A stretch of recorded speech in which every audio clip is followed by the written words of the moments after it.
Realization of Oneness Chapter 6, Joel S. Goldsmith living the principle of impersonalization to different people. And for many different reasons, travel is a stimulating and fascinating activity. But in my experience, the main function of travel has been to meet people. My interest has always been in people. I have seen all the scenery, sometimes once and sometimes many times, and I have seen the art galleries, too. But I like people, and I do not go around the world over and over again to see more scenery or even to see more art galleries, but to meet people. Life is for living, and the living cannot be done except it is done with others. No one can live a life unto himself and be fulfilled, and no nation, race, or creed can live unto itself and become anything but ingrown. The more traveling there is, the more opportunity there is for a meeting of minds and for a greater understanding of others, even on the human level. Think what it would mean to the world if, in our contact with other people, we could attain the awareness that everyone is the temple of the living God, if we were no longer to ascribe evil to one another, no longer believe that evil is a component part of this or that race, of this or that nation, but were to learn to impersonalize. Think of the kind of relationships that could exist in the world if we were to embody these spiritual principles. Think of the invisible bond that would be established among all peoples of the world through such spiritual illumination. These principles will never become effective on a worldwide scale, however, unless you and I begin applying them where we are in our home, here and now. Let us assume that there is a member of your family who is not living up to the highest standards of humanhood, much less of his spiritual identity. A person who is unruly, disobedient, dishonest, untruthful, untrustworthy, unfaithful, or one who is not measuring up to the standard of normal health, physically or mentally. Surely, it must be clear to you that you have a responsibility in your own home. True, you are not necessarily responsible for the purity of everyone in your home, nor is it your responsibility that everyone there conform to your standards of life, since one of the privileges of living in a free country is that each person is an individual and has the right to live his own life. This is true, however, only up to a certain point. Each and every person is entitled to liberty, but not to license. There are things that no one should tolerate in his home. Remember that your home is your domain, and you should permit nothing to enter that home, that defileth, or maketh a lie. Therefore, it is your function to prevent the entrance of whatever may disturb your household, or to eliminate it after it is there, in other words, to bring about a change in the situation. Changing the atmosphere of your home to each one of us, then, comes this question. How can I change the atmosphere of my home? How can I improve it? And even if it is humanly good, how can I lift it above human goodness into the demonstration of spiritual harmony, spiritual health, spiritual purity, spiritual abundance? It is at this point that you bring the three basic principles of the infinite way into operation. First of all, you must realize that it makes no difference whether at the moment you are looking at a person in sin, disease, or nearing death. The truth is that God constitutes individual being. God is the quality, God is the quantity, God is the essence, and God is the law unto every person in your household. God constitutes his being, and therefore, his nature is pure, godly, good. With that thoroughly established in your consciousness, you can turn to the second step, which is the most important principle of all, impersonalization. Whether a member of your family is suffering from sickness, sin, false appetite, unemployment, lack, bad disposition, hate, envy, jealousy, or malice, the all-important step is to impersonalize the error. You must impersonalize. You must be able to look at that individual, realizing that the only nature there is godly. This sin, this disease, this whatever it may be is not of a person. It has its source in the carnal mind. This of which he is a victim, this which is manifesting itself in him, on him, through him, or as him, this actually is an activity or substance of the carnal mind or devil. Does that not contradict much of what you have been thinking about this person? Perhaps because of your previous metaphysical background, you've been probing into his consciousness, seeking to find the error so that you could remove it. You may have been blaming his religious beliefs, or his lack of them, or in some way or other you may have been attempting to eradicate the error from him. By now, you must understand that it is impossible to do that because the error is not, and never was, a part of his being. God constitutes his being, and God has constituted his being from everlasting to everlasting. Let me remind you again that it is for this reason that you must never use the name of a person in treatment, nor must you ever name the disease or the problem, because you are then personalizing it and fastening it to the very individual you would like to see free. It is vitally important for you to understand that this trait or quality of character, this apparently evil nature, this false appetite, or this diseased condition is an activity of the carnal mind. Therefore, when you have impersonalized whatever the problem may be to the extent that you really have released the individual and can feel that this is something that does not belong to him, but something that exists only in the carnal mind, you then take the third and final step and realize there is only one mind, the mind that is the instrument of God. Therefore, there is no carnal mind or mortal mind. That which has been termed carnal mind is not a mind at all. It is a belief in two powers. When there is no belief in two powers, there is no carnal mind. In other words, if you could wholly remove from yourself the belief in two powers, as far as you are concerned, there would be no human beings left to be healed or improved. There would be only children of God, or Adam and Eve in the Garden of Eden before they ate of the fruit. All there is to humanhood is a belief in two powers. Without that belief, there is no human race anymore. There is only immortal being. Loving your neighbor by living the principles, after you have practiced these three principles in your home and have begun to see some changes, you broaden your horizon by practicing them when you go to market, to your business office or factory, or when you are driving an automobile or riding in a bus. The moment you leave your home, you are faced with countless pictures of carnal mind.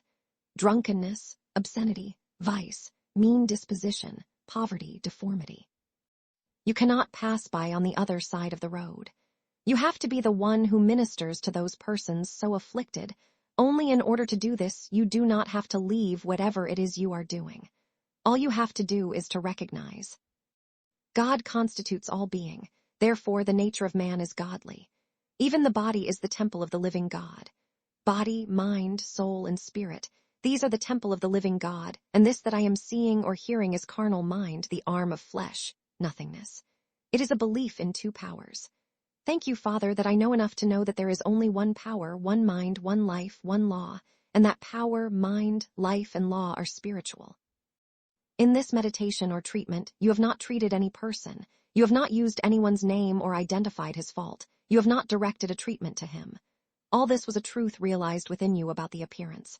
It does not matter who the appearance is or what the appearance is. It is nothing but an appearance, and you are recognizing it as the carnal mind, the arm of flesh, or nothingness, and you can rest in that word. Secrecy. It will not take long for you to discover that you are having experiences different from any you have ever had before, and that a change is taking place within you. But here I must caution you about something both in your home and outside of it. Be sure that all this is taking place in secret. Never voice this to anyone. No one must ever be told. No one must ever know that you are knowing the truth. The day does come, however, when someone in your family says, "You have changed," or "You know something." And then, if you find that he is really serious in wanting to know what has brought about the change in you, you can begin to impart what you have learned. But you have to be very, very sure that he really wants to know, that he is not going to let you unburden yourself and then ridicule it, and thereby probably deprive you of your pearl. Be very sure that you treat this truth as the pearl of great price. If anyone comes to you for it, be sure that he is coming to you in humility and in earnestness, that he is coming to you really and truly seeking, and not just out of curiosity. Until a person is well grounded in these principles, it does not take much for him to lose what little awareness he has gained and the benefit of it. When people mock, scorn, or deride his study or beliefs, it begins to undermine his faith, and unless he has beheld its activity and witnessed its fruits time and time again, he can be made to waver. Many persons have. Like Lot's wife, they sometimes look back if they do not know the principles thoroughly, and if they have not seen them work so often that nothing, not even crucifixion, could make them change their minds. Evil is impersonal. Always remember that, whatever belief you or I may be suffering from, it is not your belief or mine. It is a universal belief which we have temporarily picked up, accepted, or to which we have yielded. Never blame anyone and never try to make anyone better than he is. You will not succeed, and you will only give yourself heartaches. It is useless to tell a person to be more loving, more generous, or more forgiving because he cannot be anything more than he is, until a change of consciousness takes place through the realization that any undesirable qualities he seems to possess never were of him. They are of the carnal mind. They are not, and never were, power, and they operate only because of the universal belief in two powers.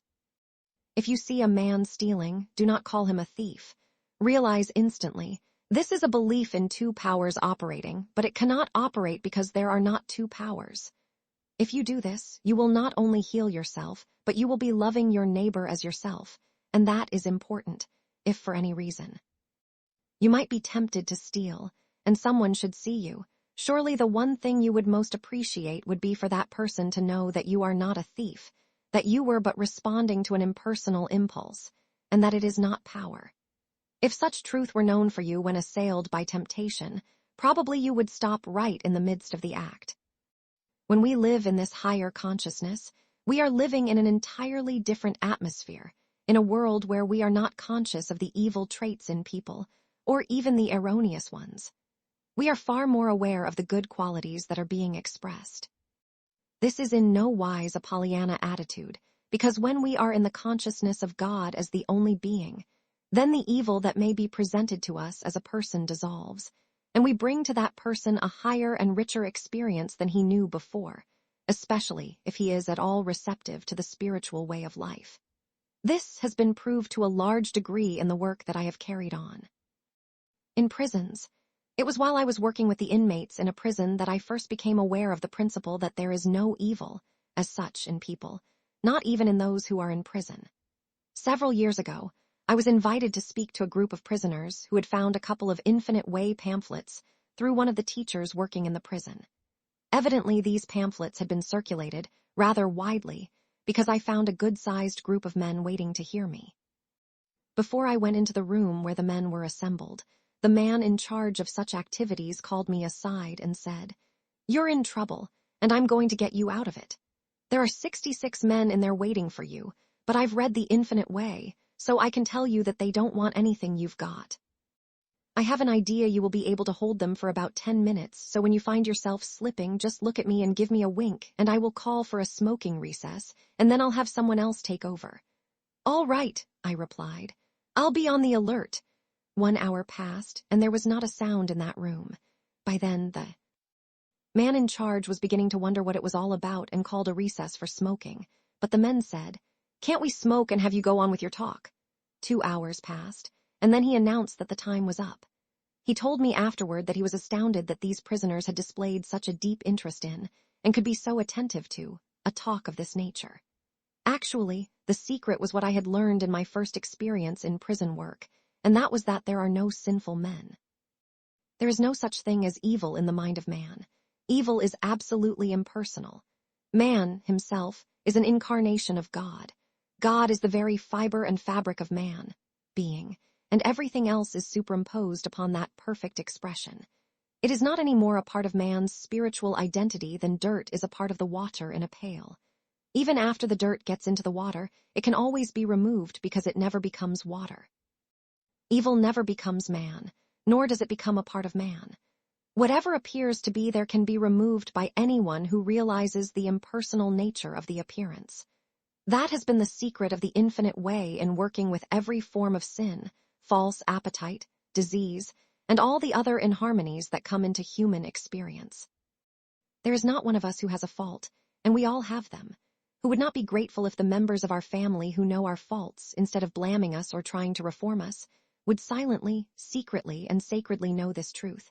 This is an impersonal belief in two powers, just an impersonal claim of a power apart from God. There is no mind but that mind which is the instrument of God. Therefore, carnal mind is not enmity against God. It is nothing. Carnal mind is a belief in two powers, a universal belief. It is not my belief. It has no person in whom, on whom, or through whom to operate. Practice, practice, practice, until you can look at the saint or the sinner and know that the saint never could be a saint any more than the sinner could be a sinner. Do not make the mistake of saying that there is no evil, but that all is good. Good and evil are just two ends of the same stick. Why callest thou me good? Do not call anyone good. Do not forget that there are no saints. God alone is good. When a person is showing forth any measure of goodness, be assured that it is only God expressing through him. The part for which a person deserves credit is that he is willing to be a transparency, and thereby he plays his role in this work. No individual can be good. God alone is good, but that goodness must find expression as individual being. Once you perceive that, you will find it very easy never to judge, criticize, or condemn an individual, because you will know that whatever evil is present is nothing more nor less than a universal belief in good and evil. If that individual does not know enough to annihilate that belief, you can help to do it for him, more especially if he is reaching out for help. The significance of Ananias and SAPPHIRA, any person who lives and moves, and has his being in the realization of God's presence, as omnipotence is living in one power, and there is no secondary power that can touch him. Whether that power is in the form of a mental projection, a germ, a hereditary condition, infection or contagion, age, or whatnot, rest assured that no individual who is living in me life of oneness, one power, one law, one being, one cause, can be the victim of malpractice. Many persons misunderstand the meaning of the term malpractice. They believe that if someone hates, dislikes, or mistrusts them, or if a person is directing evil thoughts toward them, his hatred, dislike, mistrust, or evil thought acts as a form of malpractice, and may have a harmful effect upon them. Undoubtedly, this does operate wherever there is a belief in two powers, but be assured that the only power it has is the power they give it. To the person who knows that there is no one to malpractice or be malpracticed, and who thereby impersonalizes it, any evil that comes knocking at his door will not touch him. It will only backfire to the one who sent it. That is really the significance of the story of Ananias and Sapphira. After the crucifixion, the disciples were so persecuted that they were forced to go underground. They were unable to earn a livelihood, so they banded together and agreed to put into one fund all that they owned, thereby helping to support one another out of this common fund until the period of persecution passed. This they all did, and gave the fund over to the care of Peter for safekeeping. Sapphira and her husband, however, decided to hold out a little of what they had, a deception which Peter was quick to discern. When he rebuked them, "Thou hast not lied unto men, but unto God," what he really was saying was that there is no man, but only God's selfhood, and that their act of deception was unto God, the consequences of which were so great that both Sapphira and her husband dropped dead. The very moment they consciously wronged God, the evil wanged back on them and destroyed them. God did not cause this. God did not do this. The evil that they committed against that little band of disciples hit up against the selfhood of God, which is invisible and incorporeal. There was nothing there and nobody to receive it, so it had to boomerang right back to the senders. Thus it is that the evil that is directed against man is really being directed against God. But when there is nothing in man but the Christ Spirit, there is nothing for evil to strike at, and it boomerangs and destroys the sender. In thinking of the episode of Sapphira and her husband, it is important to remember that it was not really Sapphira and her husband who held out their savings from God. It was the carnal mind. So too, with us, it is not we who are evil. It is the carnal mind operating through us, and inasmuch as this carnal mind is not a person and has no person in whom, through whom, or upon whom to operate, it becomes a nothingness. When we impersonalize it and begin to understand that no person has done any evil unto us because there is no us, separate from God, we have no selfhood but the capital S, selfhood, and therefore no one has wronged or injured us, no one has aimed any evil at us, but at God, we will find that we have so impersonalized our own self and all others that any human error that is directed toward us will not strike us. Then if we remember, also, that those who aim evil in our direction are not really aiming it at all, but that they are merely instruments through which the carnal mind is operating, we shall more than likely release them from their sin and bring about their forgiveness. In other words, if we impersonalize evil and recognize that it has not been done unto us, it may turn around and strike back at the sender. If it did, it would probably be his fault in the sense of permitting himself to be used. We want to go higher, however, than being avenged or wreaking vengeance upon someone. We want to see those who do evil to us forgiven and released from whatever evil is holding them in its grasp. If there is any ingratitude directed toward us, or any lack of mercy or justice, we realize first of all our capital S, self, and then realize that, because of that, this is not aimed at us at all. It is aimed at God. Furthermore, by realizing that it is never a person who is aiming evil in our direction, but that he is merely the innocent victim of the carnal mind. Victim of ignorance, we can truthfully repeat, "Father, forgive him, for he knows not what he does." And then we can realize that this carnal mind is a nothingness. Thus we nullify it, and we shall then discover how quickly we come into our freedom. There is a joyous freedom when we are living in a world where no one has anything against us, and if there does seem to be anyone, we have now recognized that it is not person, but an impersonal source which is really not power. This act of impersonalization is a conscious one. Eventually, it will make clear to us why we could sit around from now until doomsday praying to God for something, and it will not come. We could pray for justice or cooperation or gratitude from now to the end of time and not get it. In other words, good can come into our experience only through an act of our own consciousness. There is no God outside our being to see that we get mercy, justice, or kindness. The universality of the divine selfhood in our meditations.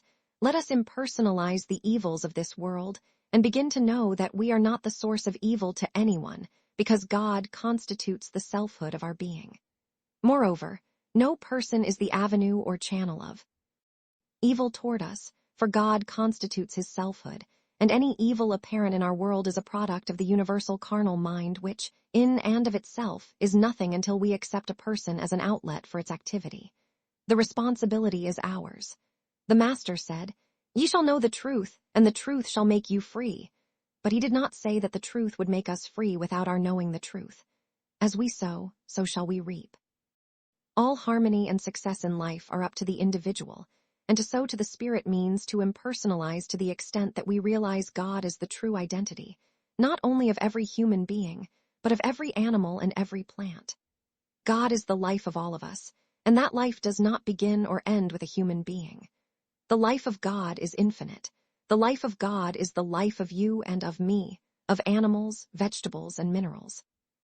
Even the rocks and the stones are living things. They are not inanimate as they appear to be, but they live and breathe, and God is the life and breath of their being. This, too, is impersonalizing. It is making God the divine self, the self of you and the self of me and the self of all living things in the universe. For most of us, it will be necessary to meditate on this day in and day out until its truth begins to unfold from within ourselves, until we gain the conviction of it and something wells up within us and says, "This really is true. This is the truth of being. God does constitute my selfhood, and therefore my selfhood is not subject to hate, envy, jealousy, or wrong thinking. My selfhood is intact in God. My selfhood is divine, immortal being." As you meditate upon this, it will not be too long before you will begin to see fruitage appear. Remember, the promise is that you are to bear fruit richly because of your identification with God, your Father within you. Once this has been established in you, you now have to begin secretly, silently, and very sacredly to look around at the members of your household and at your friends and begin to change your concepts of them, so that you realize that all this that you have been declaring of yourself is likewise true of them. They, too, are one with this divine selfhood. The fact that at the moment they do not know it is not your concern. You are not dealing with their demonstration, but with your own, and you will not have any kind of demonstration unless you begin to perceive that this truth that you have declared and realized about yourself must be a universal truth. All malpractice is selfmalpractice regardless of any person's lack of demonstration, regardless of his unwillingness even to want to learn about his true identity. You are secretly and silently knowing the truth. You are knowing the true identity of your employers, employees, your customers or clients, and the officials of the government. It makes no difference what these persons may seem to be or may seem to be doing. You are now realizing their oneness with their source. This is not for the purpose of giving them a treatment, but just to save yourself from being a malpractitioner, because unless you are seeing people as they really are, you are malpracticing them, and your malpractice eventually comes home to roost. Your malpractice of other persons never harms them, and their malpractice of you never harms you. Any malpractice acts as a boomerang. It goes out from us and eventually hits nothing because it is aimed only at our concept of a person, not at the person, and therefore it turns around and returns and cuts our heads off. It never strikes those at whom it is aimed. It always turns around and reacts upon the sender. Not all malpractice is malicious. Not all malpractice is intended to harm someone. But unless you are seeing everybody, even your enemies, and this is the meaning of praying for your enemies, as one with God, unless you are seeing that self with a capital S, as the true identity of everyone, you are malpracticing. Unless you can do this, you are setting up a special hierarchy consisting of your friends and you, all of whom are perfect in your eyes, and all the rest of the people in the world are not. This is not true. The truth is that we are all one in Christ Jesus. We are all the offspring of God. None of us has a human father. There is but one Father in this universe, and that is God. All of us are offspring of that one creative principle, and we are malpracticing when we do not live this truth. To recognize the truth of oneness is to impersonalize our sense of self as applied to yourself and myself, and as applied to all the people of this world, including our enemies. What happens when you have sufficiently meditated on this truth, so that you do not recognize any selfhood apart from God? Could you possibly suffer loss or destruction from another? Could you ever be the victim of injustice, inequality, or any evil if there is no selfhood other than God? This principle of oneness can be applied in cases at law where individuals are seeking justice. Unless the person involved in litigation is seeing God as his selfhood and as the selfhood of judge, jury, and attorneys, how can he possibly expect justice? Can justice, equity, or mercy come from man, whose breath is in his nostrils? Anyone who looks for it in that quarter is likely to be very much disappointed. In all our relationships in life, unless we are looking to the divine self of all being for our good, we are looking amiss and we may not find it. Meditation on this subject will eventually bring a person the conscious awareness that God constitutes the selfhood of every individual. So, whether he is seeking justice in court, from his employer, or from a labor union, he must be sure that he is expecting that justice from the divine selfhood of individual being, and that he is recognizing God as that selfhood. When he does that, he will have impersonalized the good he hopes for and the evil he fears. Whenever we have a grievance against anyone, we are faced with the belief of injustice from that person or a lack of mercy or cooperation. And in accepting that, we are pinning the evil on him. Our solution to this problem consists of our ability to impersonalize, and that means that regardless of who it may be that we think is ungrateful, unjust, immoral, or neglectful of us, this must be reversed instantly in the realization that to identify error with a person is to be guilty of malpractice, because it is seeing God's child. As a sinner, as ungrateful, unlawful, unmerciful, instead of realizing God as the selfhood of individual being, and thereby impersonalizing any erroneous appearance. Eventually, we include the entire world in our realization of God as individual being. We do not pin error on to any individual, not even ourselves. We do not claim that our jealousy, envy, greed, or lust is responsible for our ills because we do not have any such qualities. If temporarily those qualities may be expressing themselves through us, they must be recognized as having their source in the impersonal carnal mind, and as long as they are out there, they are nothingness. This principle of impersonalization is one of the most important in our work, and we must make every effort to embody it in our consciousness, because we will not find it expressed in our experience until we make it our own. Watch what this secret of impersonalization does for you. Watch what it does in the experience of those around you, and you will understand why the Master could say, "Love thy neighbor as thyself." Across the desk, please use the following as a meditation so frequently that never again will you forget it. Regardless of what I think or believe, this does not change that which is. Regardless of what I may have faith in, this faith carries no power since the power is that which is, whether or not I have faith in it. There is really no power in my beliefs or my faith, since power exists whether or not I believe or have faith. To know that there is sky, earth, and sea requires no belief or faith. To know that apples come from apple trees or peaches from peach trees requires neither belief nor faith. To know that fish are in the sea, birds in the air, and that rain is wet requires neither belief nor faith. Suppose that we do not believe these things or have faith in them. Does that change anything? Does our lack of belief or lack of faith prevent the operation of nature's laws? So no more does our lack of belief or lack of faith prevent the operation of God's laws. To know that God is spiritual. Attainment, not to know, does not change the isness of God. Since God does not function in the human scene, no belief or faith in God will make it function there. For this reason, millions are praying to God, believing in God, and having faith in God, and receiving no answers to their prayers. God is not in the human scene. To bring God into our life and activity, it is necessary to experience God, and the knowing of the truth, becoming actually conscious of truth and meditation. These help us to attain the experience of God.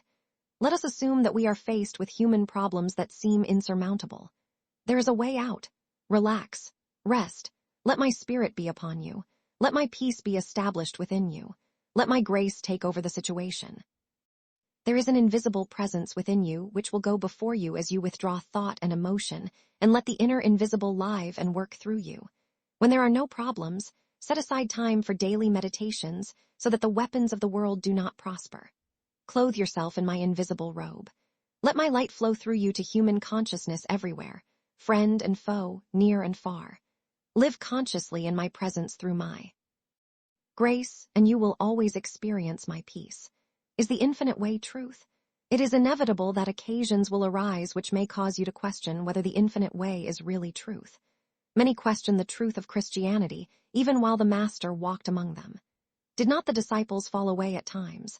Lao Tzu became so discouraged by the lack of recognition and acceptance that he just walked away from it all and disappeared. This is to assure you that the infinite way is truth, but students, even practitioners or teachers, may at times fail. It is not the teaching that is power, but the measure of the student's attainment of the consciousness of infinite way truth. Only in proportion to our attained consciousness of truth are we the light that dispels the appearance of darkness. The principles of the infinite way will develop that consciousness in proportion to our study and meditation. The infinite way is truth, and it cannot fail. Our devotion to the study and practice of its principles will enable us to attain the consciousness of truth, which reveals divine harmony where material evil or good appeared. The object of the infinite way is not overcoming or destroying or rising above evil, but rather attaining that mind that was in Christ Jesus, or the Buddha mind, which reveals the spiritual man and universe where evil or good humanhood has claimed existence. Let us for a while forget about doing good, or saving the world, or helping our fellow man, and give our entire attention to our own spiritual enlightenment until we are sought out. Be assured that as we attain a measure of realized Christhood, the world will beat a pathway to us. Actually, we can benefit others only in proportion as we attain some measure of spiritual realization. The multitudes came to the Master. He did not have to seek them. The multitudes still seek the Master. Be that, even in a degree, and the multitudes will seek you for the light.